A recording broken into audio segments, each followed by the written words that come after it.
I feel it's a little bit early to be wearing my like Christmas bows that I got in the mail the other day, but y'all, I was just like, I feel so festive. I took a nap today and I'm like, I feel so excited to film this video.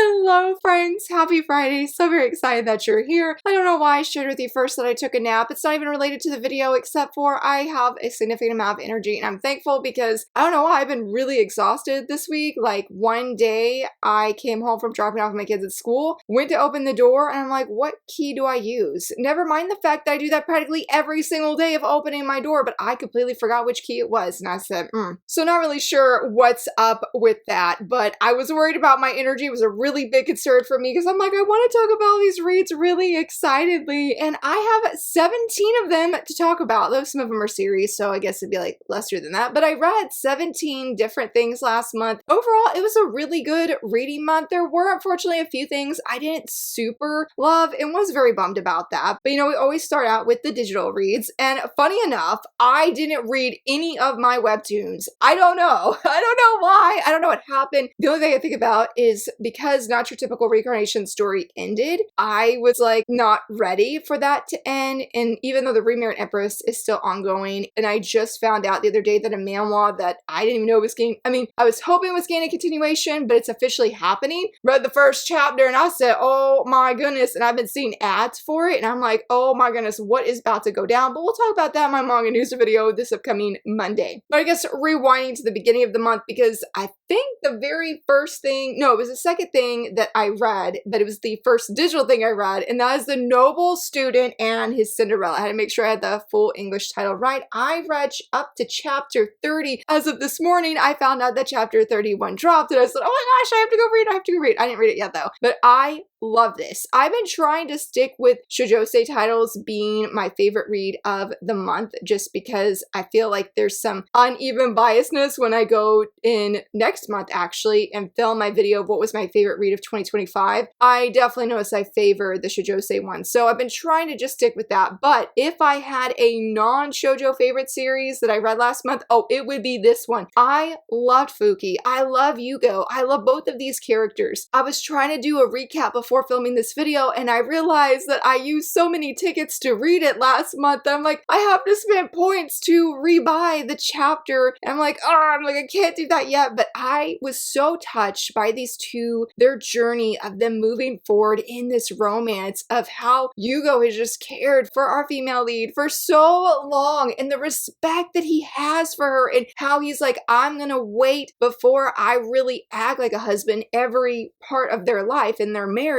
until she says that she loves me and it will be consensual, because he felt that he wrapped her up into this marriage, and I sort of feel he did, but not like in a toxic or red flag kind of way. He was earnest and he was ready. He'd been waiting all this time, and I think he just didn't want to lose this second chance of her being his wife. And so seeing our female lead individually of how she grows and the last few chapters, y'all, I cried. It was so touching. The writing is absolutely incredible. Same as the art, everything is beautiful. This is a series I've wanted to try for such a long time, and I think it was last month, the reason I decided to was because K-Manga did like, hey, read the first chapter and get free 5 points. And I said, you know what, it's time. And I just could not stop. In fact, I read it, wasn't ready to move on, and went back and reread pretty much everything. That's just how fond I was of it. I just saw so much of myself in this female lead. I'm like, I relate to you so much. It was very cool and feeling that way, and they are so precious. I am so hopeful that next year we will definitely get this physically. I will easily and definitely be picking it up if it does, because it has just been such a moving series, and I definitely think if you have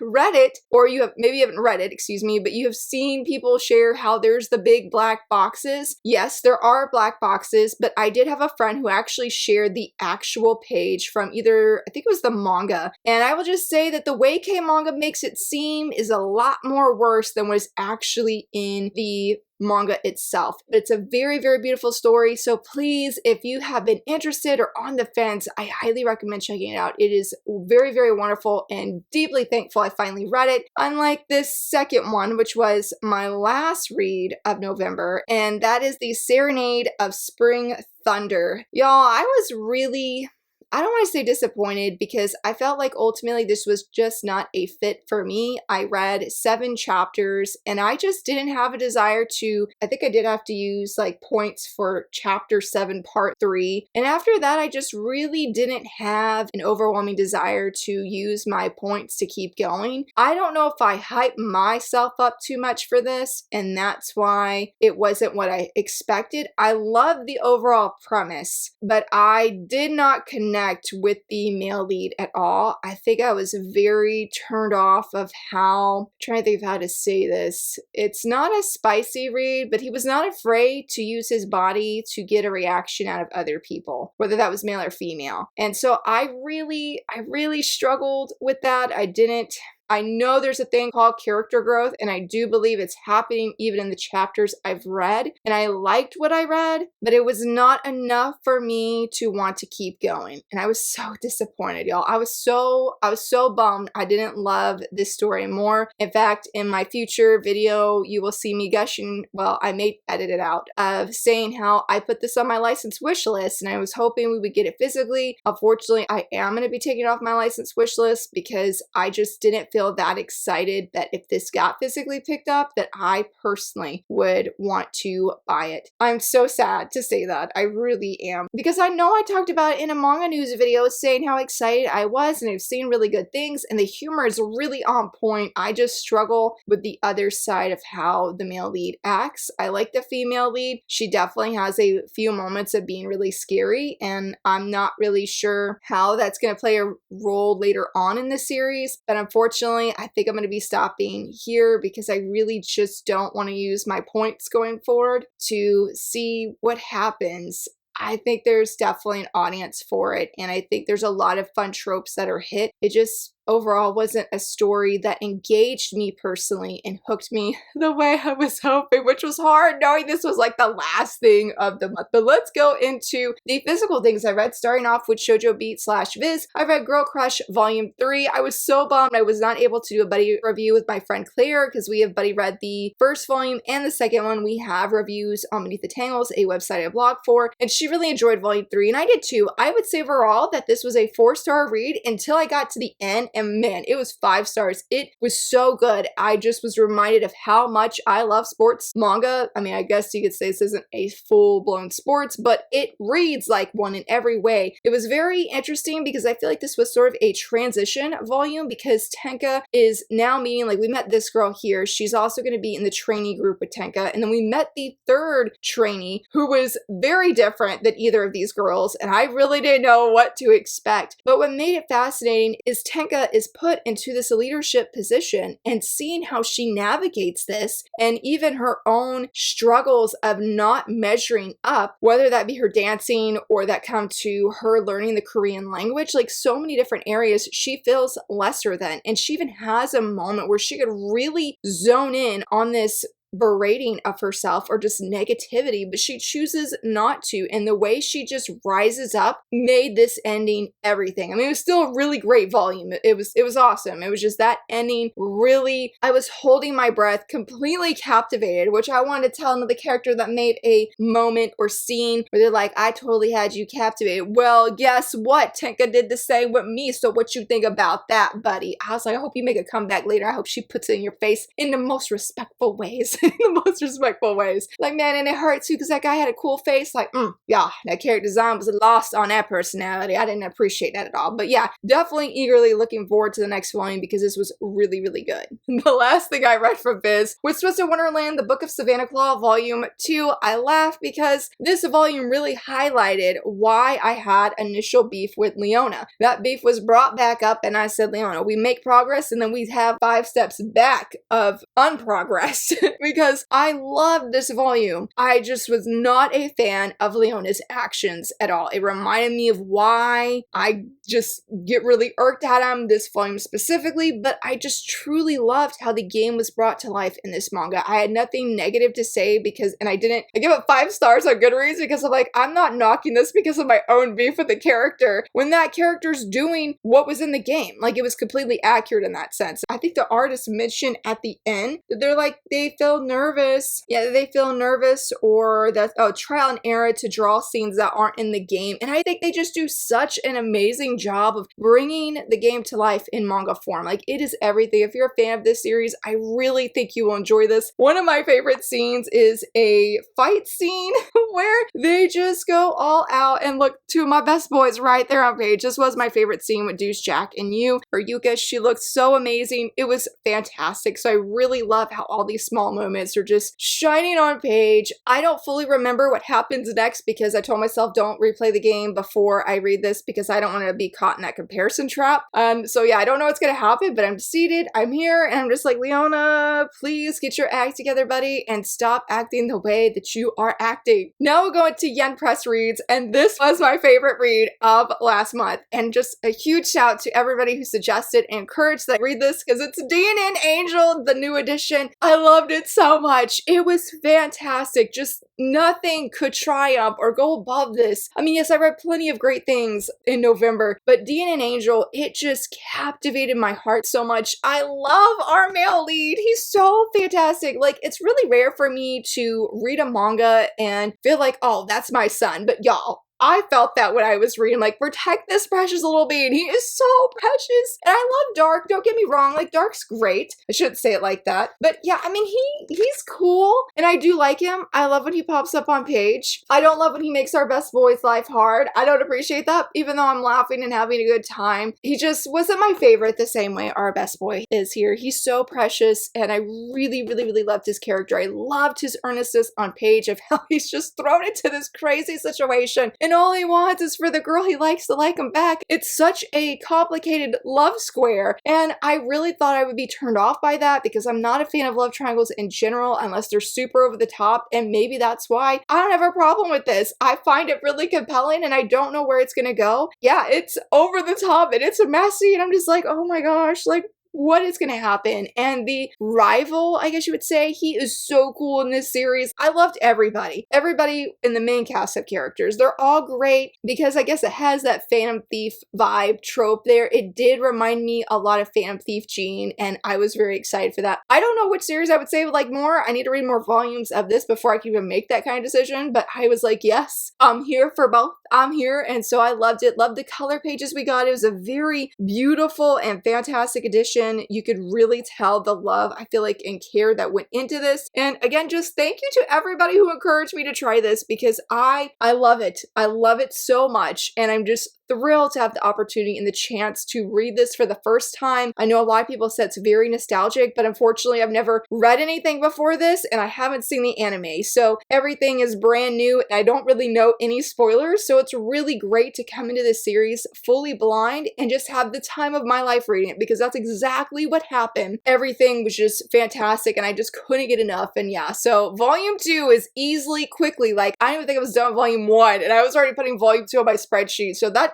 hopefully that says just how excited I am to keep reading this. Again, thank you so much for influencing me to pick it up because it is awesome. I'm not going to talk too much about this series because it was the final review that I did for my villainous event, and that is Not So Wicked Stepmom. I read volumes 1 through 5, and here is the review. If you would like to check out my thoughts, I will say that coming back to the series, I should also say thank you for voting for it because it was beautiful coming back. In fact, it was so timely. I was having a lot of things happen with my family and with Thanksgiving coming up at that time. I felt really rough. I felt really rough. And then there was a bunch of drama that happened later that caused me not to post for a week. And so honestly, just being able to have read this again and see the characters and how they were coming closer together and making their own traditions and being this new family was so comforting and encouraging for my heart. I really wanted to try and get this for Black Friday, but I focused on getting pre-orders this time around. even though I know Books A Million was doing the buy one get 50% off sale, maybe that would have been a great time, but I just couldn't commit to getting the pre-orders and doing this at the same time. So I'm hoping for Christmas that I can once again rebuy these volumes. I was hoping to get volume 6, but I couldn't find a good sale anywhere for just that volume. So I will be waiting, but I didn't realize, I think when I was looking, that volume 7 is out too, and I'm like, oh my goodness, I'm 2 volumes behind, and I double checked in my library to see if they had the volumes, and they do not. They do not. And I'm like, please bring it back. So very, very wonderful. Check out that review if you want my full thoughts. And again, thank you so much everybody for voting, or who voted for this series. I'm so happy that I came back because I loved it. It was so great as well. The next one is I Want to Be a Receptionist in This Magical World, volume 7. When I first read the beginning of this, I was really, really tired. I don't know what was going on at that time or that day, but I sort of struggled, but then I came back later and reread it, and I really appreciate how we got this interesting lore, backstory, back history that I'm like, what? I had to double take it because I sort of feel it changes things. If it doesn't change anything, an earlier volume that is one of my favorites, I felt like things made so much more sense. And I'm like, dude, this puts it in brand new context of what just happened in those earlier volumes. Now, what's shine about this volume, though, is the action, the tournament. Seeing our leads, like, have to participate and go against each other, like, yes. Oh my gosh, they're just both so OP, and so seeing their battle come to life was everything. So well drawn for a shoujo manga, because not saying that there's not shoujo manga that doesn't have action scenes, because we definitely know that there are like Pissara From Far Away, Recurring Witch Spells Doom. I'm sure there's others that I'm thinking of, but I'm just sort of blanking on them right now. But this one just brings it to life in such an exciting way that I really appreciate, and especially too, since most of the things I'm reading don't have action scenes, so I'm always really impressed when I'm like, dude, this is just, I'm feeling these fireballs and these ice balls, this fire dragon, this ice dragon. I'm like, oh my goodness, I'm feeling the temperature, the intensity of all of it is just coming to life in a really exciting way. So definitely looking forward to the next volume, because I feel like the several volumes have been building up to this moment, which would be natural for any series, but concerning a certain issue, it has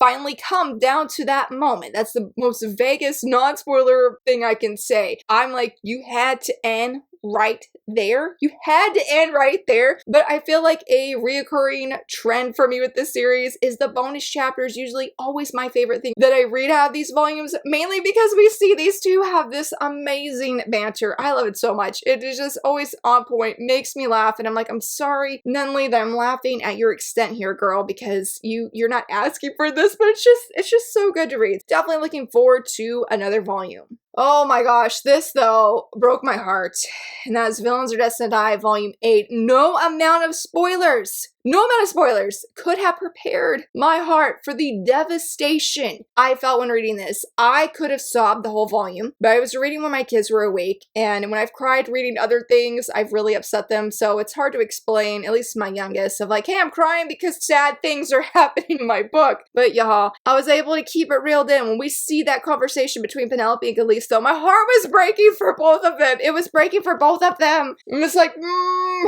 there's so much more to say there, but my heart's breaking. But it wasn't until Penelope's having that conversation with the Duke, I broke down. I broke down for Penelope, for the things that are being said, for the things that were told, for how the Duke made a statement about Penelope, of when he looks at her, of how she walks. It was an imagery that I just didn't want in my head because it fits so well. And then we see we're at the banquet, we're at her ceremony, and she does the thing. She does a thing, y'all. She does a thing. I had seen so many scenes, so many tweets, excuse me, about that moment. And I just, y'all, my heart was just not ready. My heart was not ready. I was like, Laura, I don't know how you can brace your heart to reread this story in the future. I mean, I even mentioned in my video that I did at the end of, November, about my most anticipated releases of December, that I could not put Volume 2, Villains Are Destined to Die, the novel, on that list in my top 5. I mean, it's definitely what I'm really excited for, because I had read this my heart at that time did not feel ready to even be able to come back to the story because of how upsetting it was. I love this cover, by the way. It is the most beautiful one, though I really love the next volume, or what I think is going to be the next volume cover for the latest season. So very good. I know good things are in store because shout out to IZE Press Bestie. Thank you. Thank you. You knew how devastated us readers would be at the end of this volume, and you said, hey, here's this a really wonderful spoiler that's going to come in the next volume, and it was perfection.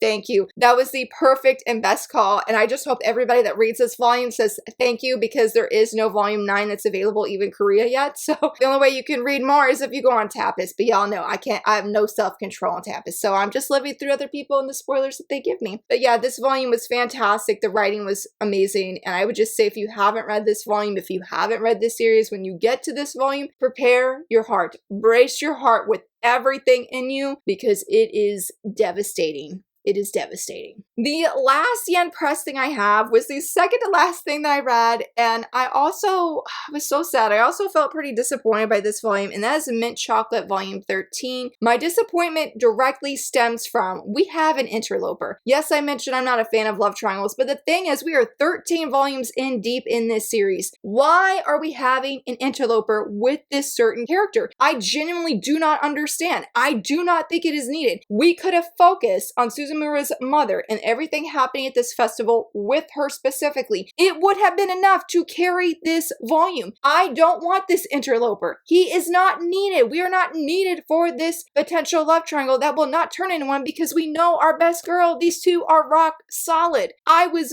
very upset and disappointed by that. I just don't understand that direction of why we need to go there. I didn't want to see moments where that interloper's struggling, oh, I think I like our main girl here. No, absolutely not. I get characters change. I do get that. And this character specifically has changed, but you don't get to change and realize your feelings and act like a little kid of I like her, so I'm going to be mean to her. Absolutely not, buddy. Absolutely not. I'm not here for this. So I'm going to be honest. I have loved this series. I do have a manga review on it. It has been very special to me. But if this interloper has a major scene again in volume 14, y'all, I'm not going to be able to finish this to the end, because I'm not happy with that. Maybe people would say, well, that's silly to drop it. Well, maybe so, but it really affected my enjoyment, and I just did not want to see him on page in that kind of way. He could be on page, but when you have one awesome character warning you, dude, you need to take that warning to heart and you need to back up. I get feelings are complicated. They're not that simple, but something has to change. Something needs to change. I don't know what that change is, but I really just wish this would have focused on the festival. The ending was super heartfelt and super sweet. I loved it. I love the things that happen with the leads and how they're going crazy at this festival, trying to keep Suzumura safe from his mom, and not even just from Suzumura, but with their parents. That was really good. It's just that interloper, man. He just played too big of a role, had too many few scenes that I'm just not here for. So fingers crossed, volume 14 will not be like that, because I want to be able to finish this series strong, but I don't want him around hogging up more page time. I only had one 7C's read, and this was the second heartbreaking thing that I read, and it definitely made me cry, and that was volume 5 of Reliving My Life with a Boyfriend Who Doesn't Remember Me. It's been pretty hard, and I know there have been spoilers that unfortunately I have seen, spoilers I don't want to see, that that's a spoiler you shouldn't be sharing, because that spoiler is major. Flag that bad boy, flag it. I'm gonna keep reading the series, but it leaves me so unsure. I'm will this series even end on a happy note? And I'm really, really scared, but I'm very invested, because the moments between these two were so sweet, so good. I loved everything with the dress. That was beautiful. But there were 3 other characters that were involved in something, and it just had such an unexpected outcome that shook all of them. I mean, the entire cast of characters, except for, what's his name? Vincent. I was what I was saying. Except for Vincent, who didn't seem that shaken until Oriana came to him. But man, that ending was just so heartbreaking. And I really don't know how things could change in the future. Like, I feel more uncertain now than I did when I first started the series, because again, I don't know how there's going to be a happy ending. That's just what will happen. What will happen? It will be interesting, angsty, scary, probably a little bit of excitement too of what's to come. I truly hope the next volume, though, is so much easier on my heart and isn't nearly as emotional as this one, which sounds really wild to say because about every volume has been fairly emotional, but this one, it definitely hits you like a train that you just didn't see coming, which sounds weird because you could see that, but in this one, no. No, I didn't. I mean, there was maybe like that concern, but I'm like, nah, that ain't gonna happen. And it happened. It happened in the most, what feels like the most ugliest and saddest of ways. So that's all I can say. I promise it's a good volume. Just have your tissues ready if you read this because you will need it. And I'm here. I'm here if you need support. And the last thing that I'm going to talk about, which was from One Piece books, is the B rank adventure with the scary face becomes a father for the hero and his friends. So my husband read this digitally and I already had on my radar because I think it was last year. This was nominated, maybe it was in the Renta Award. And I was like, oh my goodness. I read the Japanese preview and I loved it. I was like hitting the tropes for the scary face. And while this volume was a little bit more bloody than I personally prefer reading, it was so cute. The found family vibes were everything. The scary face. It all came together to make this really heartfelt, engaging story. And I loved it. I'm so excited that we have this physically. I do have to show my favorite page though. And it is this one right here when he's playing peekaboo. And look at her smile. Look at her. She's so happy and his face is so scared. He's so sincere and I truly love how he is basically just adopt these children and he is loving on them. He is providing for them and he is just having the time of his life taking care of these children and being able to be like a father to them, and how he feels he levels up as the series as the volume goes on was so special. It was so beautiful. I'm very excited though. That ending though, so it like ended and then it gave you like this bonus story. Yeah, I don't know what that means and what's gonna happen when we look ahead. Like, I don't know. I don't feel scared like say what villains are destined to die or relive my life with a boyfriend doesn't remember me. I know there's gonna be good things. I feel that very confidently and strongly. It just was like, oh, it can't be all found family vibes and happiness. There's gonna be some danger that happens. And I just hope that all these children and this dad, that everything's gonna be okay. That everything's gonna be okay because it's my favorite part and I love it. It was beautiful. It was fun. I think if you're looking for found family, scary trope, don't mind a little blood / not gore, but just pretty bloody at times, that if you don't mind that, it's one I would highly recommend. It was so fun and really just made my day and cannot wait to get volume 2. Wish it wasn't coming out so late next year. I think it's like the middle of next year it comes out. I'm like, please, no, come out sooner because it was just so very wonderful. And that, my friends, wraps up everything I read in the month of November. Overall, it was a really good month of reading. December, my reading has like tanked, which I'm not surprised since I've been doing a lot of video editing this past week, but I'm hoping to dive into some more reads and hope that I can also, for Christmas, find a really good deal on Not So Wicked Stepmom. If I can't even get volumes 1 through 5, if I could just get volume 6, that would be amazing. I would love that. So that is definitely my personal goal. But I would love to hear from you, friends. What did you read last month? Is there anything that you're hoping that maybe you can't get, but you're hoping to snag on Christmas? Let me know. And if you enjoyed this video, please give it a thumbs up and subscribe. And thank you so much for watching. Bye!